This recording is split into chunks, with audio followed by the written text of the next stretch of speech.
The corruption of London 2012, how Russian athletes made them the dirtiest games ever. From 2011, 30 Olympic and Paralympic sports were affected by sportsmen and women who'd been doped, and the Russian state helped them cover it up. The Russian Olympic team corrupted the London Games on an unprecedented scale, the extent of which will probably never be fully established. The Russian government has strongly denied any cover-up, but its country's athletes are facing growing international isolation tonight. Also on News at 10. There is no rift with Charles. The Duke of York issues an extraordinary statement on the status of his daughters. Murdoch moves on Sky again, a major political row developing tonight. Drivers banned, outdoor sports suspended as polluted Paris battles the smog. I'm Spartacus! I'm Spartacus! I'm Spartacus! And from Spartacus to centenarian, Kirk Douglas at 100.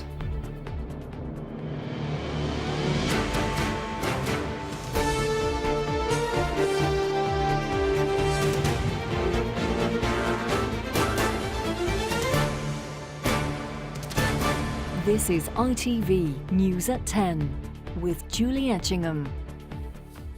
Good evening. Some of our happiest national memories were forged in the glorious summer of 2012 when London played host to an Olympics billed to be the cleanest and fairest ever.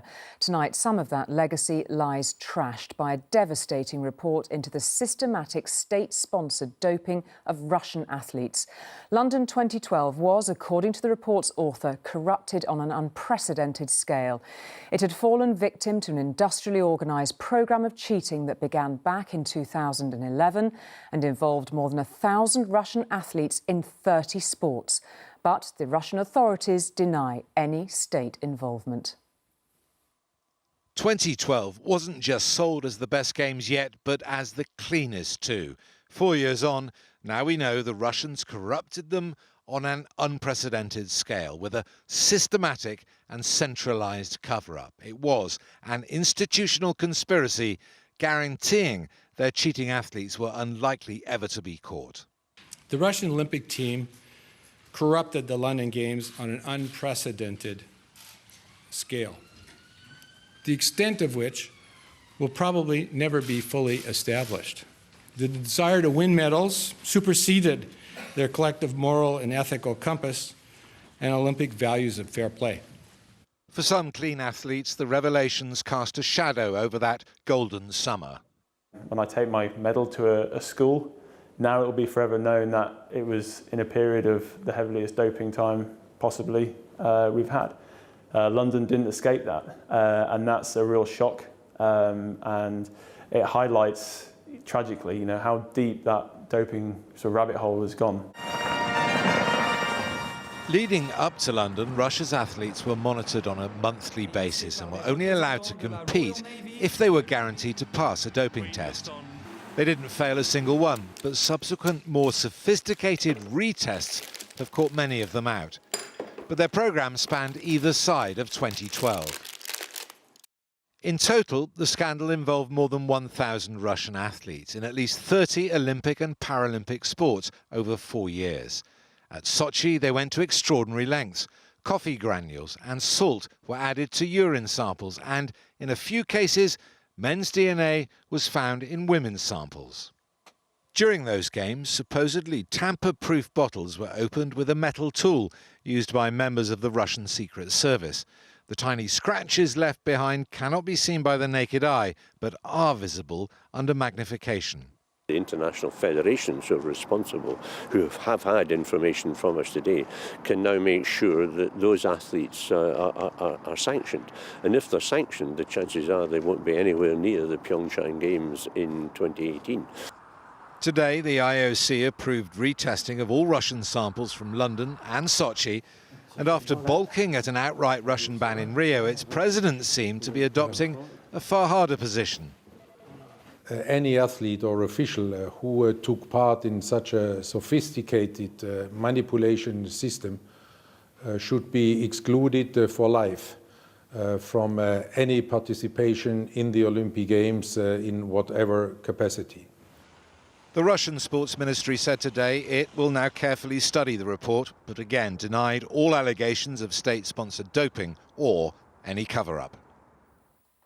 Well, after Professor McLaren published his first report in July, the World Anti-Doping Agency called for all Russian athletes to be banned from the Rio Olympics. In the event, the Olympic authorities chose not to impose a blanket ban, but 118 Russian athletes were barred from taking part, including all but one of its entire track and field team. However, all Russian athletes, without exception, were told they could not compete at the Rio Paralympics. And following the explosive new revelations in today's report, further sanctions may well now be on the cards. These could include a total ban on Russia competing at the 2018 Winter Olympics in South Korea, and the even more drastic option could happen of taking the 2018 Football World Cup away from Russia. Well, Steve joins me now to explore some of those options. I mean, that latter appears a very drastic option. What are the chances, do you think? Well, it is a drastic action. Russia, of course, hosts the World Cup next year. I guarantee it will be discussed in the coming months, but I don't think it's realistic at this stage. But as far as the Winter Games are concerned, well, I think you saw, and you identified it just there, a hardening of a position from Thomas Bach, the IOC president today, talking about life bans for any cheats. He's never done that before. And you have to remember, this is the same Thomas Bach, as you've just said, who was confronted with quite a lot of evidence before the Rio Games and decided no, he wasn't going to, even though he was urged by the World Anti-Doping Agency, he wasn't going to try and push all the federations to ban all Russian athletes. And in the end, it was only their track superstars who weren't allowed to compete in Rio. So he kind of towed a very moderate line there. He seemed to have changed that opinion today. I think it's inevitable he's going to come under a lot more pressure after the report today in the coming weeks and months to say that is enough. Russia, unless anything changes drastically, has to be banned from the Winter Games in Pyeongchang. I mean, there were some extraordinary details in these reports, revelations today, weren't there? What about Russia's response to this now? Unsurprisingly, we've had denials, but where do they go next? Well, that's exactly what they intend to do. They've said today, look, we're not going to really respond today. We deny there's ever been any state-sponsored doping in Russia. We will read the report and we'll respond afterwards.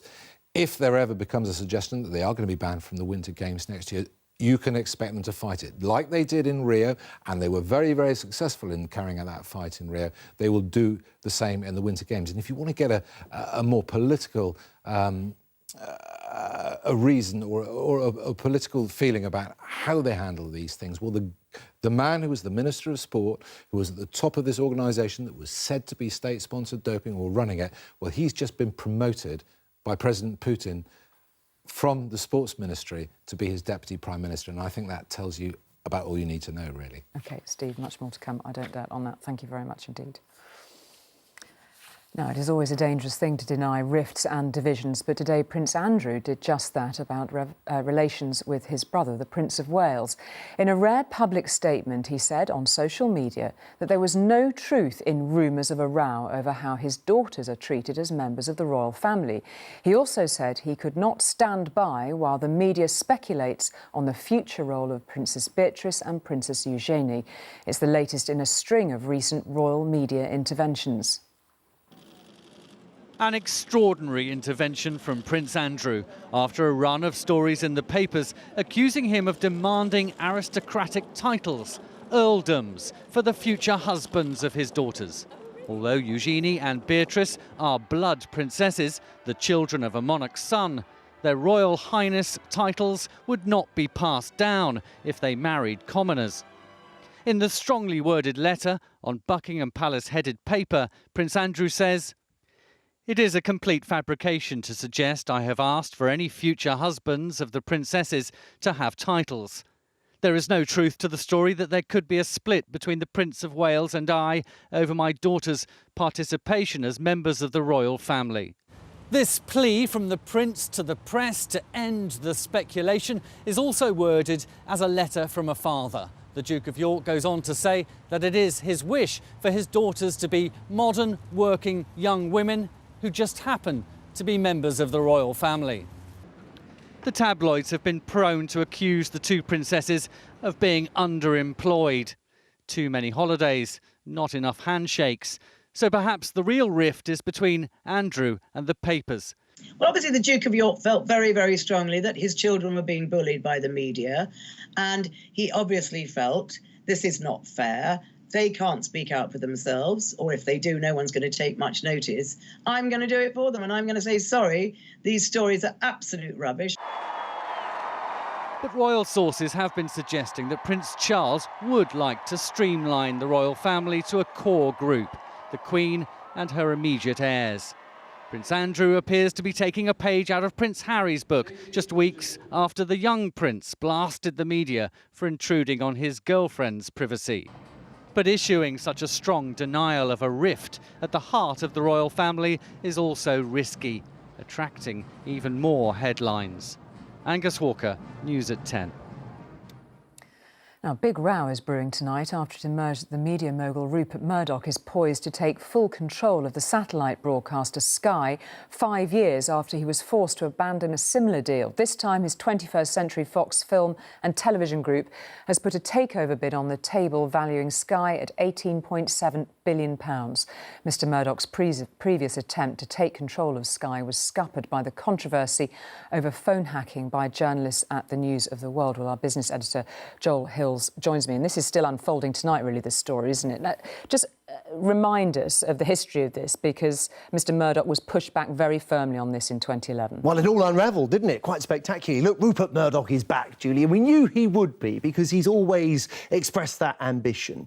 Now, what we know that he launched Sky to widespread scorn and derision in 1989. A part of this is emotional. He wants full ownership of something he really feels has always been his. And the timing here is perfect, because he's buying in dollars and Sky is valued in pound, and since the referendum, the slump in sterling has served up a 15% discount on this. Now, Sky's share price has also been on the slide all year. Investors worry that it's overpaid for football rights here and in Germany, and worry about the threat posed by Netflix and Amazon. But the key question is this: will the rest of Sky's shareholders accept £11 billion? The offer looks very generous, and there's no other bidder in town. But there is pushback tonight, and from some key voices. Colossal, and this is political, as it always was going to be. You're hearing from Ed Miliband, Tom Watson, Vince Cable, all tonight warning about a possible threat to quality journalism and also competition issues. They want the regulators involved. Back in 2011, Julie, we saw a compromise. Rupert Murdoch was happy to see Sky News spun off as a separate company to protect its editorial independence. He'll surely agree to something like that again if it comes to that, because remember, an awful lot has changed in the last 5 or 6 years. Look at what's happened to newspaper circulations. And speaking of the newspapers, they have nothing to do now with 21st Century Fox. Rupert Murdoch split his empire up. 21st Century Fox was not involved in phone hacking in any way whatsoever. So the minister will be under pressure. She will surely refer this to Ofcom, but regulation may slow the takeover down. I don't think it will derail it. OK, Joel, thank you very much indeed. With the advance of Syrian forces in the siege of Aleppo still apparently on pause, the mass exodus of thousands of civilians from the eastern part of that city continued today. But there is new concern tonight about the apparent disappearance of hundreds of men who have already escaped from rebel-held areas of Aleppo into government territory. The United Nations says families are claiming they have lost all contact with the men. Russia says the Syrian army now controls 97% of eastern Aleppo. Aleppo is being emptied of its people by the hundreds they're fleeing, traumatised and exhausted, into the arms of a regime they don't trust. But some, like this family, claim the rebels have prevented them from leaving before now. Brothers Mohammed and Mahir explain the rebels said we'd join the army and start killing us. The United Nations says many men have disappeared after seeking sanctuary with regime forces, and says it's deeply concerned about their fate. We've received very worrying allegations that hundreds of men have gone missing after crossing into government-controlled areas. Family members say they lost contact with the men, who are all believed to be under 50 years old. The short respite came to a violent end today. Syrian forces pushing further into eastern districts, bringing another frantic plea from doctors. We are the medical workers in besieged Aleppo, announcing our disability to deal with these huge numbers of injuries. Despite the appalling slaughter, the Russians today signalled they were pushing on. For the 100,000 people still there, it means the chances of getting out alive, especially if you're a young man of military age, may have got even worse. Dan Rivers, News at 10. The sheer numbers said to be involved in the sexual abuse in football scandal seems to grow by the day. The police now say almost 100 football clubs are involved, with more than 80 suspects under investigation. Tonight, the net widened even further, with Motherwell becoming the latest Scottish club to launch an internal investigation into abuse allegations. The NSPCC said the growing numbers reveal the deeply disturbing extent of abuse within the game. The scale of the football abuse scandal has reached colossal proportions. 83 potential suspects have now been identified, and up to 98 different football clubs are involved. Police say the youngest potential victim was aged just 7 years old.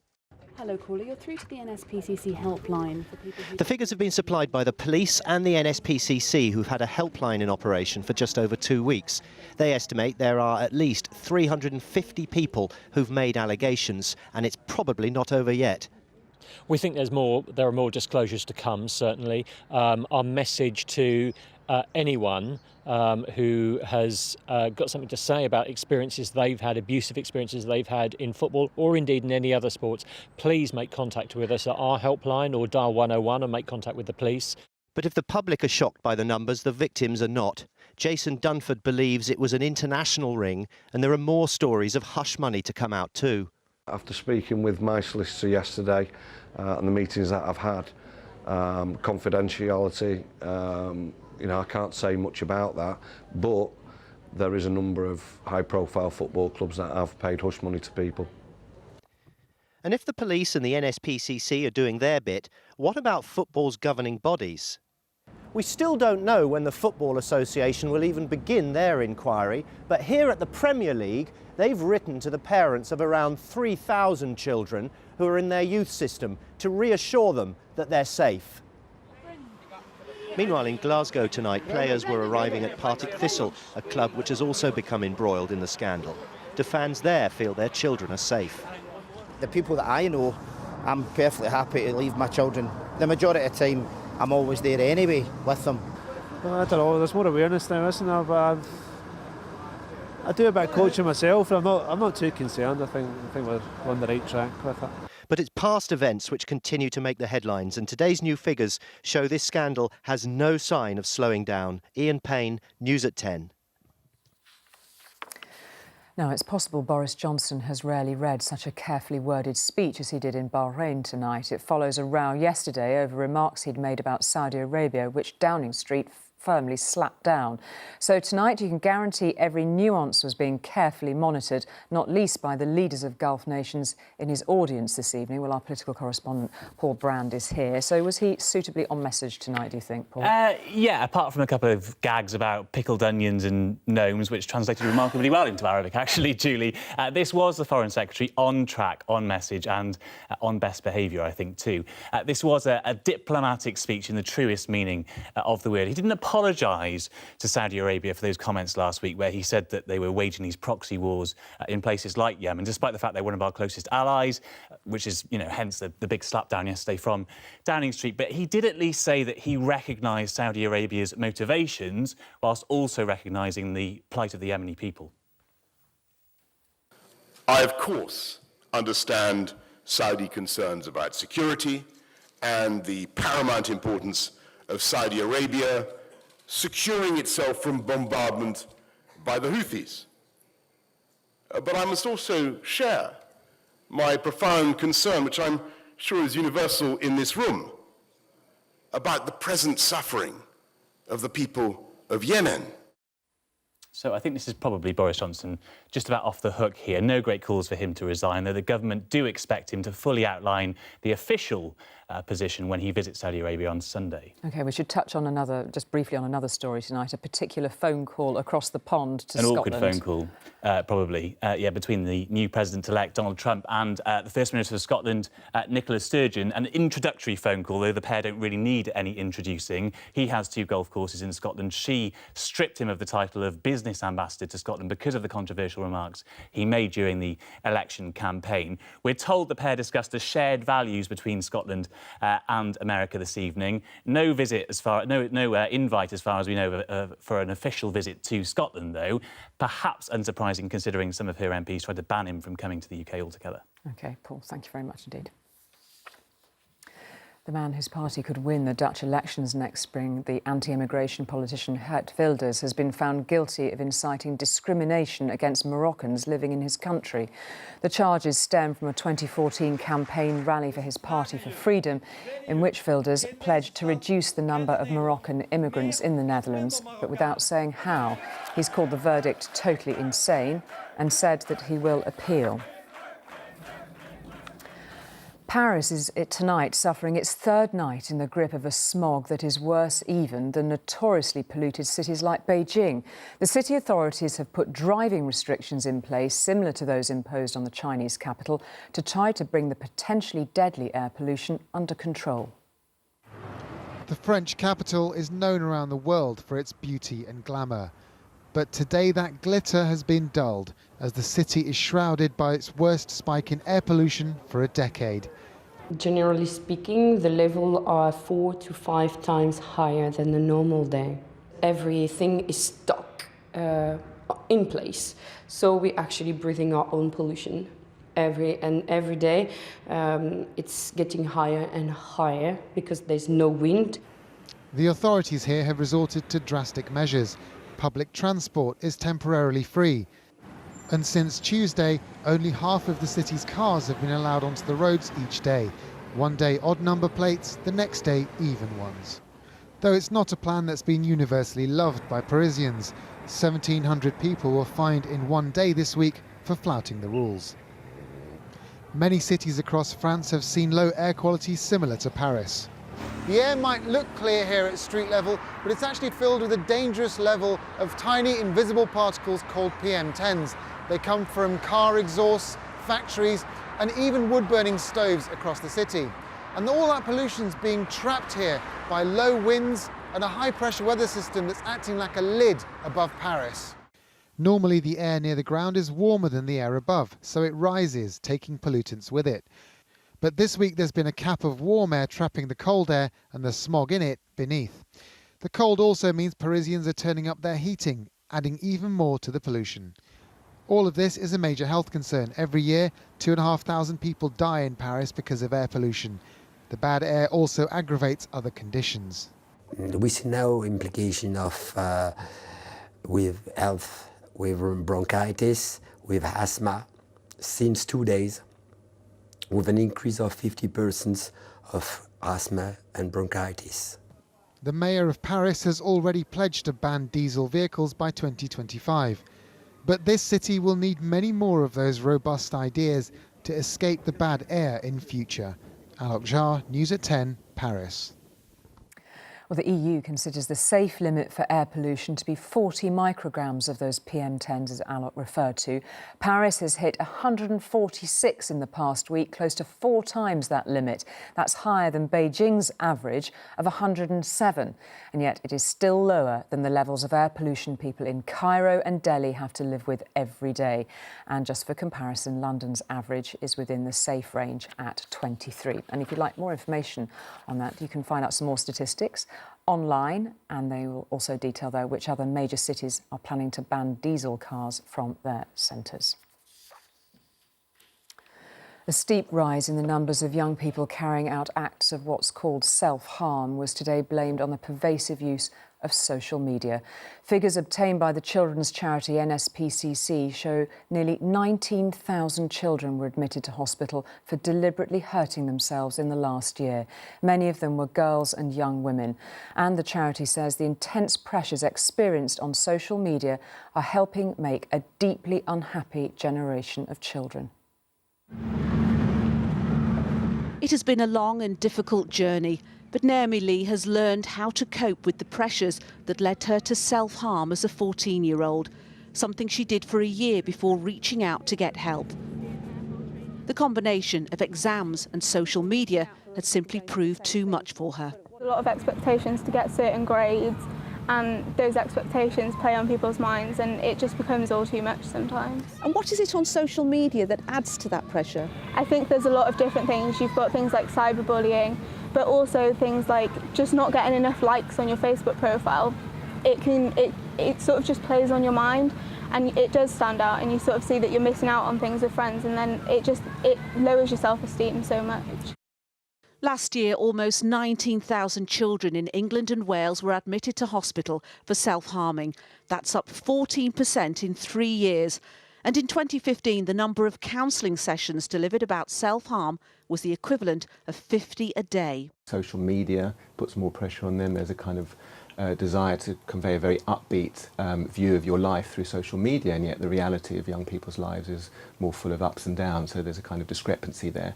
And when people look at things on social media, they feel that their life is not nearly as glamorous or positive as what they see out there, and that can contribute to them feeling a lower sense of self-esteem.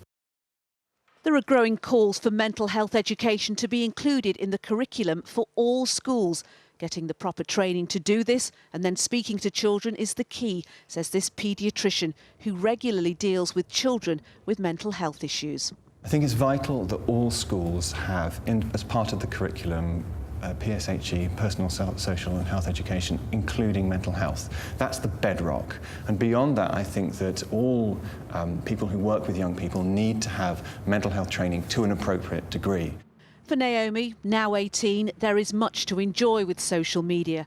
But after her recovery started with talking, she now goes into schools herself to urge children to talk about how they're really feeling. Nina Nanar, News at 10.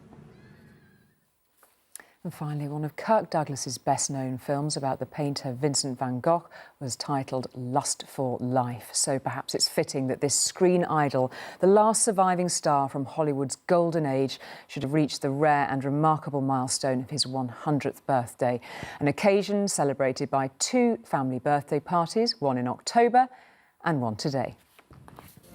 I'm Spartacus! I'm Spartacus! It's one of those lines everyone knows. And its star is the great survivor of film's golden age. In a year where so many legends were lost, Kirk Douglas will be celebrating a century tonight. Another party to follow this one in October, when son Michael summed up his long life in a few short words. Kirk has often said, you haven't learned to live until you learned to give. And Dad, you sure as hell know how to give, and I know you know how to live. His is a rags to riches story that wouldn't be out of place in a Hollywood movie. The son of impoverished Jewish immigrants, Douglas grew up with nothing, serving in the US Navy on his way to becoming one of the biggest box office stars of the 50s and 60s.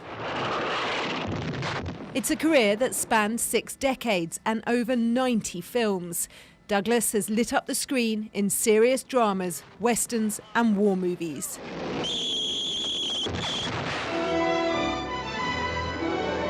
Nominated 3 times for Oscars, he lost on every one.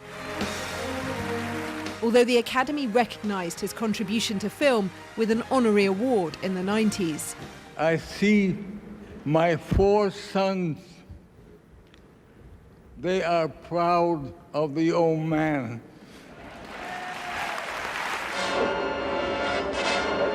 But his proudest moment came when he risked it all as producer of Spartacus by publicly crediting Donald Trumbo as screenwriter, breaking the notorious Hollywood practice of blacklisting those with alleged communist links. Along the way, Kirk Douglas has played alongside some of Hollywood's most beautiful stars. Despite his on-screen romances not always stopping when the cameras did, his second marriage to Anne has lasted for over 60 years. Having survived a helicopter crash and a stroke, Douglas says he doesn't think about death, just life. And what a life it's been. Rachel Younger, News at 10. Indeed. Quick look at what's coming up over the weekend. Boris Johnson visits Saudi Arabia on Sunday, perhaps the real test of whether the row of those remarks died down. And for that dreadful air pollution, that's it. Tom's here on Monday. For now, from all of us, good night. Have a great weekend.